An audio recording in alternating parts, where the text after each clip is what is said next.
Assalamualaikum warahmatullahi wabarakatuh. Halo semuanya, perkenalkan nama saya Jumriani Ais dengan NIM 2504045010004. Saya dari kelas B, Program Studi Bimbingan dan Konseling Fakultas Ilmu Pendidikan, Universitas Negeri Makassar. Pada kesempatan kali ini, saya akan menjelaskan dua materi dari mata kuliah perkembangan peserta didik yang diampu langsung oleh Bapak Zulfikri, SPD MPD. Nah, adapun materi pertama yang akan saya bahas yaitu materi mengenai multiple intelligence atau kecerdasan majemuk. Topik ini penting karena terkadang kita seringkali menilai kecerdasan seseorang hanya dari nilai akademis saja. Padahal, setiap orang punya potensi dan kecerdasan yang berbeda-beda. Oleh karena itu, teori multiple intelligence dapat membantu kita untuk memahami hal tersebut. Teori multiple intelligence sendiri pertama kali diperkenalkan oleh Howard Gardner, seorang psikolog dari Harvard University pada tahun 1983 dalam bukunya yang berjudul Frames of Mind. Menurut Gardner, kecerdasan bukan hanya soal kemampuan berhitung atau berbahasa saja, tetapi juga mencangkup berbagai kemampuan lain seperti seni, musik, olahraga, dan kemampuan sosial.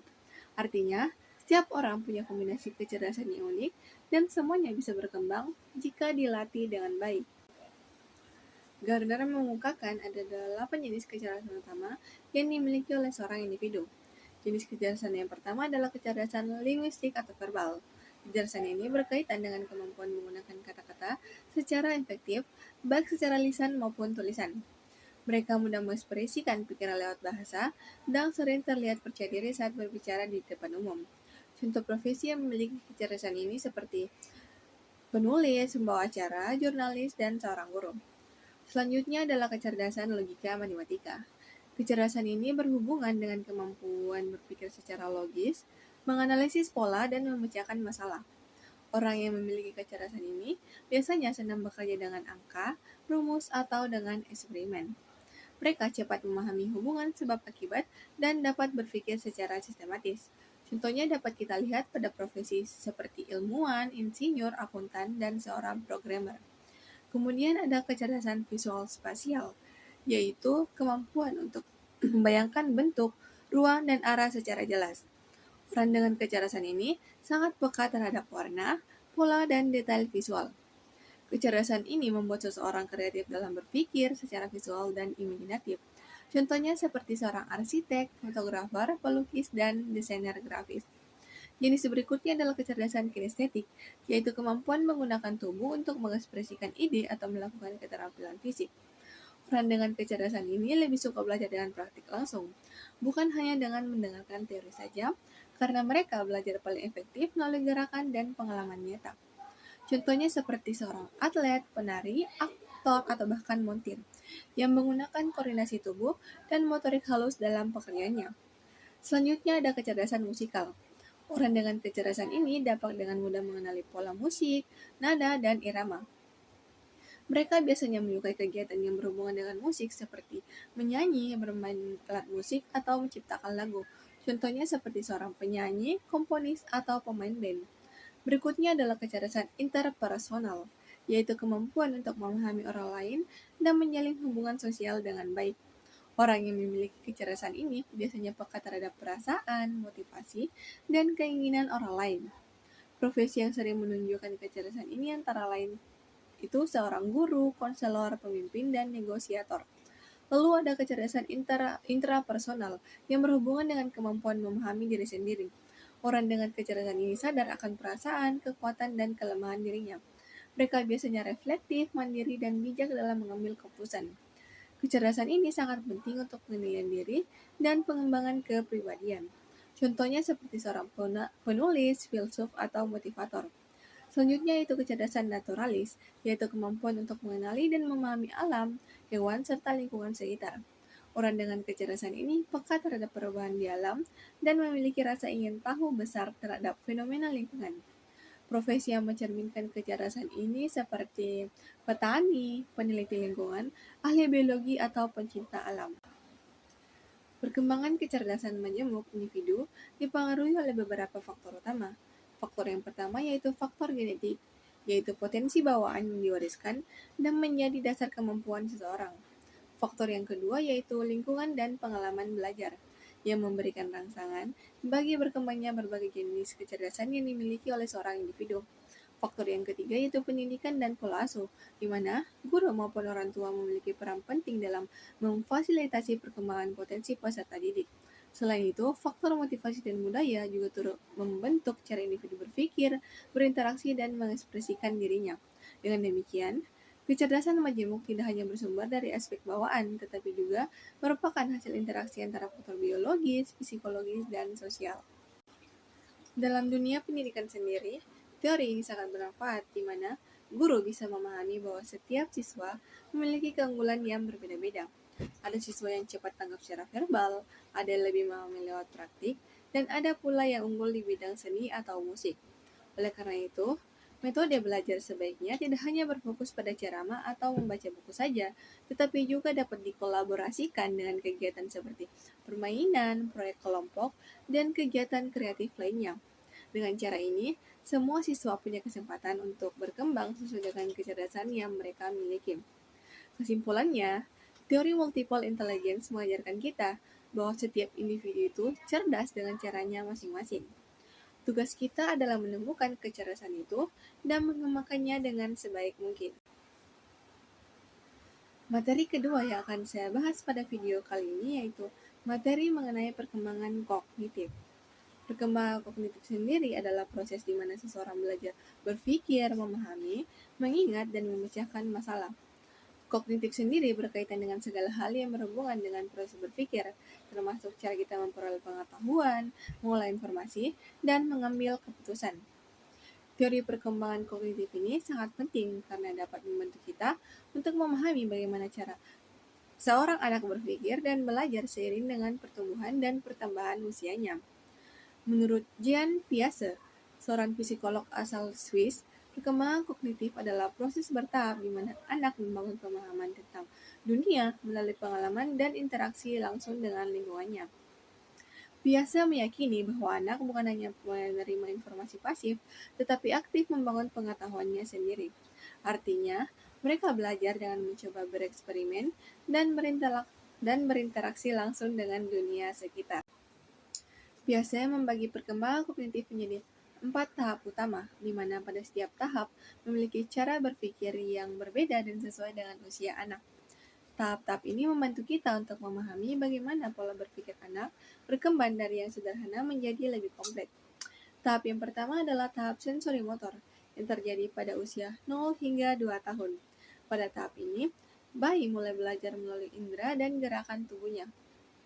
Mereka mulai mengenali lingkungan dengan cara menggenggam, merasakan, dan melihat. Hal penting yang berkembang pada tahap ini adalah kesadaran pada objek tetap, yaitu kemampuan memahami bahwa benda tetap ada meskipun bendanya tidak terlihat. Contohnya, bayi tahu bahwa mainannya masih ada walau disembunyikan di balik bantal. Tahap yang kedua adalah tahap pra-operasional, terjadi pada usia 2 hingga 7 tahun. Pada tahap ini, anak sudah mulai menggunakan bahasa untuk berkomunikasi dan mulai mampu berimajinasi. Namun, cara berpikir mereka masih egosentris, artinya anak sulit memahami sudut pandang orang lain. Selain itu, mereka juga sering berpikir secara simbolis, misalnya menggunakan sendok sebagai mikrofon saat bermain berpura-pura. Tahap ini menunjukkan bahwa imajinasi dan bahasa berkembang sangat pesat. Tahap yang ketiga adalah tahap operasional konkret, yang berlangsung pada usia 7 hingga 11 tahun. Anak pada tahap ini sudah mulai bisa berpikir secara logis, tetapi hanya terhadap hal-hal yang nyata atau konkret saja. Mereka mulai memahami konsep sebab akibat, aturan, serta dapat mengurutkan dan mengelompokkan benda berdasarkan karakteristik tertentu. Misalnya, anak bisa mengerti bahwa jika semua kucing adalah hewan, maka hewan peliharaannya bernama Mimi juga termasuk kucing. Di tahap ini, kemampuan berpikir rasional anak sudah mulai berkembang. Tahap yang terakhir atau tahap yang keempat adalah tahap operasional formal, yang dimulai sekitar usia 11 tahun ke atas. Pada tahap ini, seseorang sudah mampu berpikir secara abstrak dan hipotesis. Artinya, mereka bisa memikirkan hal-hal yang belum terjadi, membuat perencanaan, dan berpikir kritis terhadap suatu ide. Remaja mulai mampu mempertimbangkan berbagai kemungkinan dan menyusun argumen berdasarkan logika. Contohnya, mereka bisa menganalisis peristiwa sosial, politik, atau moral dengan lebih mendalam. Ini tahapan perkembangan kognitif menurut Jean Piaget. Penting bagi kita untuk mengetahui faktor-faktor yang memengaruhi karena perkembangan kognitif seseorang tidak hanya bergantung pada usia saja, tapi juga dipengaruhi oleh berbagai faktor internal dan eksternal yang saling berhubungan. Faktor yang pertama adalah faktor genetik atau pembawaan, di mana setiap individu memiliki potensi dasar yang diwariskan dari orang tua mereka, seperti kemampuan berpikir, daya ingat, serta kecepatan dalam memproses informasi. Meskipun demikian, potensi tersebut tidak akan berkembang secara optimal tanpa adanya dukungan dari lingkungan. Faktor yang kedua adalah lingkungan. Lingkungan yang memberikan pengalaman belajar yang beragam, komunikasi yang aktif, serta kesempatan untuk bereksplorasi akan mendorong perkembangan kognitif yang lebih baik. Sebaliknya, lingkungan yang kurang simulatif dapat menghambat kemampuan berpikir dan rasa ingin tahu pada diri seseorang. Selanjutnya, faktor yang ketiga yaitu pendidikan. Pendidikan juga memegang peranan penting. Pendidikan yang mendorong siswa untuk berpikir kritis, berdiskusi, dan memahami konsep secara mendalam akan memperkaya kemampuan kognitif. Guru berperan sebagai fasilitator yang membimbing peserta didik agar mereka mampu mengaitkan pengetahuan dengan pengalaman nyata dalam kehidupan sehari-hari. Faktor yang keempat yaitu faktor sosial dan budaya. Nilai-nilai sosial dan budaya di sekitar individu memengaruhi cara mereka berpikir, berinteraksi, dan memecahkan masalah. Budaya yang menekankan kerjasama akan membentuk individu yang mampu berpikir kolaboratif dan terbuka terhadap pandangan orang lain. Selain itu, gizi dan kesehatan juga memiliki pengaruh yang besar terhadap perkembangan kognitif pada diri seseorang. Nutrisi yang cukup, terutama pada masa pertumbuhan, sangat penting bagi perkembangan otak. Kekurangan gizi dapat menghambat daya konsentrasi dan kemampuan belajar seseorang. Faktor berikutnya yaitu pengalaman dan stimulasi, di mana setiap pengalaman baru yang dialami oleh individu akan memperkuat hubungan antara sel saraf di otak. Kegiatan seperti membaca, bermain peran, atau melakukan eksperimen sederhana dapat melatih kemampuan berpikir logis dan kreatif seseorang. Dan faktor yang terakhir adalah faktor emosi dan motivasi. Kondisi emosional yang positif akan mempermudah proses belajar dan penyerapan informasi. Sebaliknya, tekanan atau kecemasan dapat menurunkan kemampuan berpikir dan fokus seseorang. Oleh karena itu, suasana belajar yang mendukung dan motivasi yang kuat sangat diperlukan agar perkembangan kognitif bisa berjalan secara optimal. Kesimpulannya, perkembangan kognitif adalah proses penting dalam pembentukan cara berpikir manusia, mulai dari bayi yang belajar lewat pengalaman sederhana hingga remaja yang mampu berpikir abstrak dan logis. Teori Piaget memberikan gambaran jelas tentang bagaimana kemampuan berpikir itu tumbuh secara bertahap pada diri seorang individu. Dengan memahami perkembangan kognitif, kita dapat membantu anak belajar dengan cara yang tepat, yang sesuai dengan tahap perkembangannya. Itulah tadi 2 materi yang dapat saya jelaskan dari mata kuliah perkembangan peserta didik. Semoga materi yang telah saya jelaskan dapat menambah pengetahuan pada diri kita, serta dapat bermanfaat bagi kita semua. Terima kasih telah menonton video saya. Saya Jumriani AS, pamit undur diri.